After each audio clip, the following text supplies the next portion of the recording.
আজকে ছিল যে কোনো একটা রবিবারের রাত। সকাল থেকে কাজকর্ম করে ভীষণ ক্লান্ত।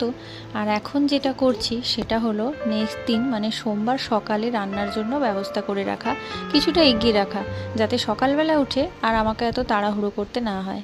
নমস্কার, কেমন আছো তোমরা সবাই? অনেক দিন পর একটা ফুল ব্লগ তোমাদের জন্য নিয়ে এসেছি।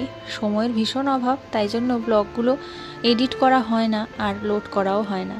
তো আজকে দেখো, রাত্রেবেলা আমি চাল কুমড়ো এনেছিলাম, তো চাল কুমড়োটাকে কুচি কুচি করে কেটে রাখবো। আর চাল কুমড়ো আর লাউ এই দুটো খেতে আমার খুব একটা ভালো লাগে না, আর আমি চিনতেও পারি না সেভাবে, কিন্তু এই নারকেল দুধ দিয়ে রান্না করলে সেটা আমার খুব ভালো লাগে খেতে। তাই জন্য ভাবলাম যে কালকে সোমবার, ওই কারণে একটু নারকেল দুধ দিয়ে চাল কুমড়োর তরকারি করি। এই তরকারিতে আমরা একটুখানি ছোলা দিই, সেটা দিলেও আরও ভালো লাগে। তবে আজকে আর ছোলা ভেজানো ছিল না, রাত্রে মনেও ছিল না ভেজানোর কথা।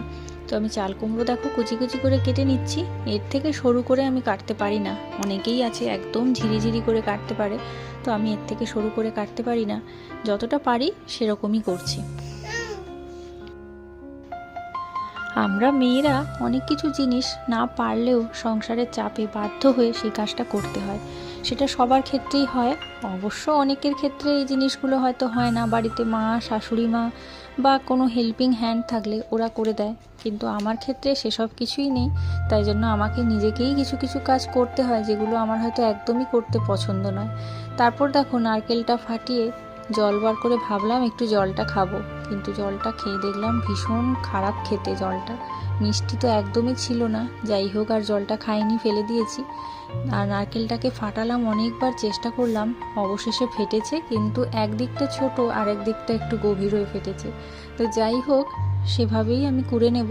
কুড়ে রাত্রেবেলা সমস্ত কিছু রেডি করে ফ্রিজে রেখে দেবো, তাহলে সকালবেলা তাড়াহুড়ো করে আর কিছু করতে হবে না। তার কারণ সকালবেলা সবার প্রথম ছেলেকে স্কুলে ছাড়তে যাব, এসে আমি 1 ঘন্টার মধ্যে রান্না কমপ্লিট করে আবার ছেলেকে আনতে যাই। তো এত তাড়াহুড়ো করে কাজ করতে গিয়ে সত্যিই ভীষণ হাঁপিয়ে পড়ি মাঝে মধ্যে। আর বলে তো লাভ নেই যে এত কাজ করতে কে বলেছে, হয়তো অনেকেই ভাববে, কিন্তু কেউ না বললেও করতে হয়। সংসারের চাপ, ওই যে বললাম একটু আগে। মাঝে মাঝে ভাবি যে বিয়ের আগে সত্যি যখন বাবার কাছে থাকতাম, মার কাছে থাকতাম, তখন মা হয়তো রেগে অনেক সময় অনেক কিছু করতে বলতো, যেগুলো করতাম না। হয়তো বসে থাকতাম, আবার অনেক সময় করতাম নিজের মর্জির ওপর। কিন্তু এখন নিজের মর্জিটা চালালে আর হয় না। একা থাকি বা সংসারে সবার সাথে থাকি, কাজ কিন্তু করতেই হয় আমাদের। আর দেখো, এটা নেক্সট দিন সকালবেলা ছেলেকে স্কুলে ছেড়ে দিয়ে চলে এসেছি, তারপরে রান্না বসিয়েছি। ভাতটা আগেই করে রেখে গেছিলাম, তো এখন সবজিটা করে নিচ্ছি। চাল কুমড়ো যেটা রেখেছিলাম, ভাতটা দেখো হয়ে গেছে।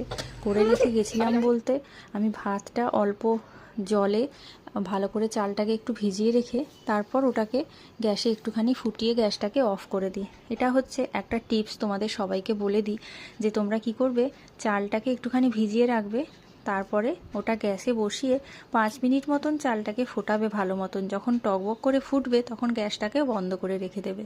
তারপর ঠিক তোমরা যে ধরনের চাল খাও, একটুখানি আন্দাজ তো হয়েই যায় যে এই চালটা এতক্ষণে হয়ে গেছে।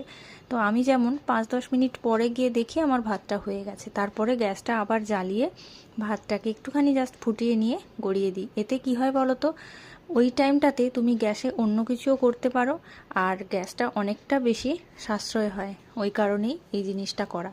তো এখানে চাল কুমড়োর তরকারিটা আমার দেখো হয়ে গেছে নারকেল দুধ দিয়ে। তারপর আমি একটুখানি মসুর ডাল করে নিচ্ছি।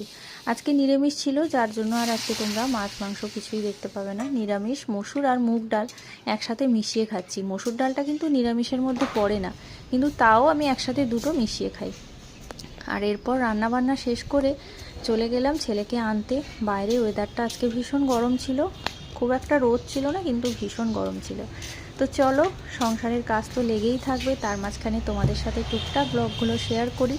কেমন লাগে অবশ্যই তোমরা কমেন্ট করে জানিও। যদি ভালো লাগে একটা করে লাইক করে দিও, কমেন্ট করে দিও আর শেয়ার করে দিও। আর যদি তোমরা আমার চ্যানেলে নতুন হয়ে থাকো, তাহলে একটুখানি আমাকে সাপোর্ট করার জন্য আমার চ্যানেলটাকে সাবস্ক্রাইব করো। নেক্সট একটা ভিডিওতে তোমাদের সাথে আবার দেখা হচ্ছে। ততক্ষণের জন্য সবাই ভালো থেকো, সুস্থ থেকো, টাটা।